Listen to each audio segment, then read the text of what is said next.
Alors que le parquet de Pau enquête depuis près d'un an sur plus de 100 plaintes dans l'affaire de violences physiques et sexuelles dans l'établissement Notre-Dame de Bétarame dans les Pyrénées-Atlantiques, le Premier ministre François Bayrou est accusé d'avoir été mis au courant des faits à l'époque, notamment quand il était ministre de l'Éducation, et de ne pas avoir réagi. Alors lui dément avoir été au courant, sauf que les révélations de Mediapart se multiplient. Salut, c'est Hugo, c'est donc le sujet à la une des actualités du jour, exceptionnellement en voix off et sans la caméra aujourd'hui. C'est donc depuis 2024 que le parquet de Pau, ville dont François Bayrou est maire depuis 2014, enquête sur des faits présumés de violence, d'agression sexuelle et de viol commis au sein du collège-lycée Notre-Dame de Bétarame, qui est donc un établissement catholique privé situé dans les Pyrénées-Atlantiques. Les faits présumés se seraient déroulés entre les années 1950 et 2010 et on parle ici d'une affaire de pédocriminalité puisque les victimes étaient des enfants, des collégiens et des lycéens. En tout, c'est 112 plaintes d'anciens pensionnaires de cet établissement qui ont été déposés selon Alain Esquer, qui est le porte-parole des victimes de Notre-Dame de Bétarame, alors que lui-même a été victime. Ces plaintes, elles mettent en cause 22 adultes et une personne qui était mineure au moment des faits. On parle principalement de prêtres et de surveillants, avec 12 qui sont encore en vie. Et parmi les accusations, les anciens pensionnaires disent avoir été violemment frappés, masturbés de force ou violés par des surveillants ou des prêtres qui dirigeaient alors l'établissement. Alors pourquoi parle-t-on de François Bayrou ici ? Alors déjà, pour avoir le contexte, il faut savoir que François Bayrou a scolarisé plusieurs de ses enfants dans cet établissement privé et son épouse y a aussi enseigné le catéchisme. Mais alors que les plaintes et les témoignages se multiplient depuis l'ouverture de l'enquête en février 2024, François Bayrou n'avait d'abord pas réagi sur le sujet avant d'être ensuite accusé d'avoir été informé de ces faits à plusieurs reprises dès les années 1990 et ce quand il était président du Conseil général des Pyrénées-Atlantiques puis donc ministre de l'Éducation nationale. De son côté, François Bayrou affirme ne jamais avoir eu connaissance de telles accusations jusqu'à maintenant. En mars 2024, dans le journal Le Parisien, il évoquait simplement auprès du Parisien, je cite, que la rumeur, il y a 25 ans, laissait entendre qu'il y avait eu des claques à l'internat. Fin de citation. Il affirmait par ailleurs l'an dernier ne jamais avoir entendu parler, je cite, de risques sexuels. Alors le Premier ministre était interpellé ce mardi à l'Assemblée nationale sur la situation donc à Bétarame. Il a de nouveau affirmé devant l'Assemblée nationale, je cite, jamais je n'ai été à cette époque averti en quoi que ce soit des faits qui ont donné lieu à des plaintes ou à des signalements. Selon lui, s'il avait su ce qu'il s'y passait, il n'aurait jamais scolarisé ses enfants dans cet établissement. À noter enfin que ce mardi, François Bayrou avait déclaré, je cite, mes premières pensées vont aux garçons qui ont été en souffrance dans ce type d'affaires et à eux, j'adresse ma sympathie. Et on peut noter que le fait qu'il n'ait pas utilisé le terme de victime pour parler des plaignants lui a été reproché, notamment par des députés socialistes. Mais le truc donc, c'est que plusieurs témoins et archives affirment que François Bayrou, en réalité, était au courant de cette affaire. Alors, quels sont les éléments mis en avant par certains médias ? Eh bien, selon Mediapart, en mars 2024, donc il y a près d'un an, François Bayrou aurait reçu une lettre de la part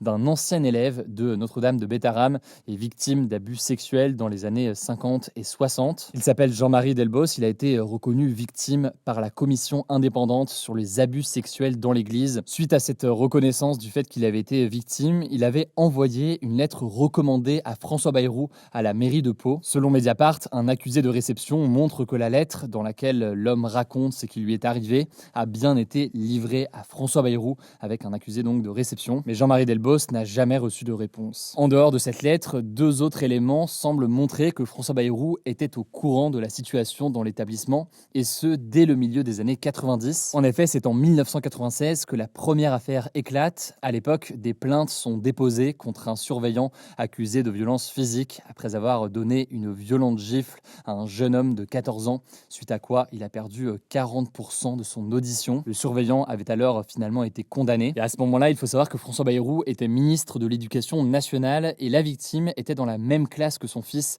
comme l'a indiqué le père de la victime à Mediapart. Par ailleurs, à l'époque, une ancienne professeure de mathématiques et une infirmière de l'établissement auraient alerté François Bayrou sur les violences physiques contre les élèves, et ce, en envoyant des courriers restés sans réponse, selon Mediapart. Enfin, il est aussi question d'un article de Sud-Ouest en mai 1996 avec des propos de François Bayrou. Je vous mets des liens en description pour en savoir plus. Dernier élément qu'il faut noter, en 1990, 1998, c'est une autre affaire qui refait surface. Le directeur de l'établissement, le père Carica, est mis en examen pour viol sur un enfant de 10 ans. Il s'est suicidé 2 ans plus tard et la justice a donc clos le dossier. Alors à ce moment-là, François Bayrou n'était plus ministre de l'Éducation nationale, mais il était toujours président du Conseil général des Pyrénées-Atlantiques et député des Pyrénées-Atlantiques. Et selon le journal Le Monde et la République des Pyrénées, il aurait rencontré le juge qui était chargé de ce dossier. Selon ce juge, François Bayrou était venu le voir de façon informelle en tant que parent d'élève. Ils avaient évoqué l'affaire et les viols. Alors dans une interview donnée à Mediapart, l'ancien juge explique ne pas savoir si aujourd'hui François Bayrou a oublié leur rencontre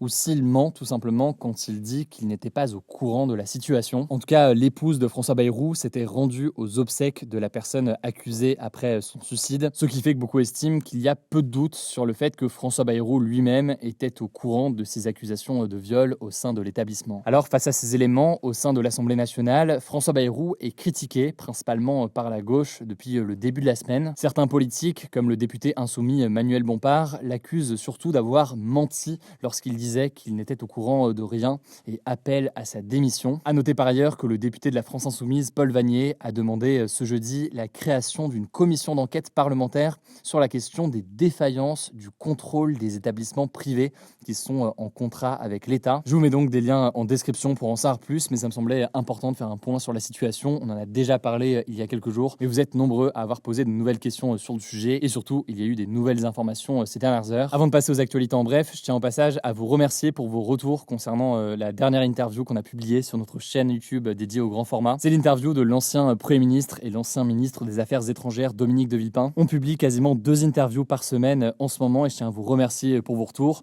Pour les écouter, le lien est directement en description pour la chaîne YouTube des grands formats ou alors ça s'écoute directement en podcast. Désormais, c'est le même podcast pour les actus du jour et pour les interviews. Vous tapez donc Hugo Décrypte et vous allez pouvoir le retrouver. Je vous laisse avec Blanche pour les actualités en bref et je reviens juste après. Merci Hugo et bonjour à tous. On commence avec cette actu. Le président américain Donald Trump a annoncé ce mercredi sur son réseau social Truth avoir eu une conversation prolongée et très productive par téléphone avec le président russe Vladimir Poutine. Les deux dirigeants disent avoir convenu de lancer des négociations immédiates pour arrêter la guerre en Ukraine. Vladimir Poutine a dit à Donald Trump vouloir trouver, je cite, une solution de long terme au conflit ukrainien via des pourparlers de paix. Donald Trump a ensuite échangé avec le président ukrainien Volodymyr Zelensky pour parler des possibilités de parvenir à la paix. Le président américain lui aurait communiqué, je cite, les détails de sa conversation avec Poutine. C'est assez majeur car Donald Trump a pris l'initiative d'appeler Vladimir Poutine sans se concerter avec les dirigeants européens et a même annoncé qu'il rencontrerait le président russe probablement en Arabie Saoudite sans donner de date précise. Cette façon de faire souligne la rupture avec la politique de l'ancien président Joe Biden qui dénonçait régulièrement l'agression de la Russie, un terme que Donald Trump n'a jamais utilisé. Deuxième actu, un texte de loi visant à durcir la justice des mineurs a été adopté ce jeudi à l'Assemblée nationale. Porté par l'ancien Premier ministre Gabriel Attal, ce projet de loi est en fait une réponse aux violences de l'été 2023 après la mort de Naël, un adolescent de 17 ans tué par un policier lors d'un contrôle à Nanterre. Il prévoit, je cite, de restaurer l'autorité de la justice sur le sujet des mineurs délinquants et de leurs parents, par exemple en augmentant les sanctions envers les parents de mineurs condamnés. Il souhaite aussi pouvoir réformer l'excuse de minorité, donc le principe selon lequel un mineur doit être condamné moins durement qu'un majeur pour les mêmes faits. Selon Gabriel Attal, ce principe ne devrait pas être systématique, par exemple pour les mineurs de plus de 16 ans accusés de faits graves. L'objectif selon lui, c'est de mettre en place une justice plus réactive et mieux adaptée face à l'aggravation de la délinquance des mineurs. Il faut savoir que ce texte, soutenu par le gouvernement et le Rassemblement national, est très critiqué par les partis de gauche. Pour le député socialiste Hervé Solignac, il est directement inspiré par les idées de l'extrême droite. À noter que le ministre de la Justice, Gérald Darmanin, souhaiterait rajouter d'autres mesures, comme le renforcement du bracelet électronique pour les mineurs. Le texte doit désormais passer devant le Sénat. Je vous mets des liens en description si vous voulez en savoir plus. Troisième actu, le gouvernement a relancé ce jeudi les assises nationales de lutte contre l'antisémitisme dans le but de créer, je cite, un sursaut collectif face à l'augmentation des actes hostiles envers les personnes juives en France. Ces assises, donc, ce sont des séances de discussion et de travail avec des intervenants pour lutter contre l'antisémitisme. Elles ont été lancées en mai 2024, mais ont été interrompues par la dissolution de l'Assemblée nationale un mois plus tard. Présidée par Aurore Berger, la ministre de la lutte contre les discriminations, la séance du jour recevait Elisabeth Borne, la ministre de l'Éducation, et se consacrait surtout à la jeunesse. Elle a notamment reçu des lycéens et étudiants, eux-mêmes victimes ou témoins d'actes antisémites. Au premier trimestre de l'année scolaire 2024-2025, l'Éducation nationale a recensé 477 signalements d'actes antisémites antisémites. Il y en avait eu 1670 sur l'année complète 2023-2024. Ces actes incluent notamment des violences, comme des coups et des insultes, ou des tags par exemple. Quatrième actu, la famille du djihadiste Adrien Guial, l'un des plus hauts dignitaires français du groupe terroriste État islamique, qui est emprisonné en Syrie, a demandé son rapatriement en France. Après plusieurs refus, la cour d'appel a été saisie ce mercredi. Adrien Guial, c'est donc un Français qui a rejoint la Syrie en 2015, année depuis laquelle il est visé par un mandat d'arrêt international. C'était par sa voix que l'État islamique avait revendiqué l'attentat de Nice en juillet 2016, qui avait fait 86 morts, et l'assassinat d'un couple de policiers dans les Yvelines en juin 2016. Je vous passe les détails, mais sa mère avait demandé son rapatriement en France et avait essuyé 2 refus. La cour d'appel va donc devoir déterminer si le tribunal administratif est compétent ou non, et si c'est le cas, il devra décider du rapatriement. En fait, l'enjeu de cette affaire, c'est de savoir si la France doit rapatrier les djihadistes français pour les juger en France ou s'ils doivent être jugés en Syrie après la chute du califat en 2019. Jusqu'ici, la France n'avait rapatrié que des femmes et des enfants de djihadistes avant d'arrêter toute opération en 2023. Pour l'avocat d'Adrien Guial, il y a un risque pour la France à le laisser en Syrie car il pourrait un jour être récupéré par d'autres groupes terroristes. Cinquième actu, la branche française de l'ONG de défense de l'environnement Greenpeace dénonce une appropriation de la gestion de l'eau par les lobbies agro-industriels qui profitent à une minorité d'agriculteurs seulement, dans un rapport publié ce jeudi. Concrètement, selon Greenpeace, il y aurait une forme de privatisation de l'eau faite avec la complicité de l'État qui défavoriserait une majorité d'agriculteurs pour en profiter à quelques autres. Les règles en vigueur sur le contrôle de l'eau seraient exploitées par certains agriculteurs qui auraient alors plus de privilèges au détriment des autres. Elles permettraient par exemple des conflits d'intérêts avec des élus locaux décisionnaires qui sont eux-mêmes issus de familles d'agriculteurs, voire agriculteurs eux-mêmes. Dans son rapport, Greenpeace a formulé des recommandations à l'État, notamment une mesure sur les conflits d'intérêts et appelle à plus de transparence sur les instances de décision locales. Sixième actu rapidement, l'interdiction des cigarettes électroniques jetables, les puffs, a été définitivement validée par le Parlement ce jeudi. Concrètement, le texte prévoit de rendre illégale la vente, la distribution et l'offre gratuite des puffs. Les personnes qui enfreignent cette interdiction risquent une amende de 100 000 € pouvant atteindre 200 000 € en cas de récidive. Alors concernant l'entrée en vigueur de cette interdiction, on n'a pas de date précise, mais les parlementaires veulent qu'elle soit effective le plus rapidement possible. La France devient ainsi le 2e pays européen, après la Belgique, à interdire la commercialisation des puffs. De son côté, le Royaume-Uni a annoncé leur interdiction à la vente d'ici juin. Et enfin, dernière actu, les 2 astronautes coincés dans l'ISS, la Station spatiale internationale, devraient pouvoir revenir sur Terre vers la mi-mars, selon un communiqué de la NASA, l'agence spatiale américaine. Sunita Williams et Barry Wilmore, 2 astronautes américains, avaient été envoyés vers l'ISS en juin 2024 pour tester une capsule développée avec l'entreprise d'aviation Boeing. Leur mission devait durer 8 jours à l'origine, sauf que la capsule dans laquelle ils sont arrivés a été jugée pas assez sûre pour le retour et ils sont désormais bloqués depuis plus de 8 mois sur l'ISS. Le lancement de leur capsule retour est prévu pour le 12 mars. Début janvier, les 2 astronautes avaient donné une conférence de presse rassurante sur leur état, expliquant qu'ils ne manquaient pas de provisions, qu'ils travaillaient sur des missions en attendant leur retour. Merci beaucoup Blanche pour ces actualités en bref. Je le disais, pour suivre nos interviews, rendez-vous sur la chaîne YouTube dédiée au grand format ou alors en podcast. Vous tapez Hugo Décrypte sur Spotify, Apple Podcast, etc.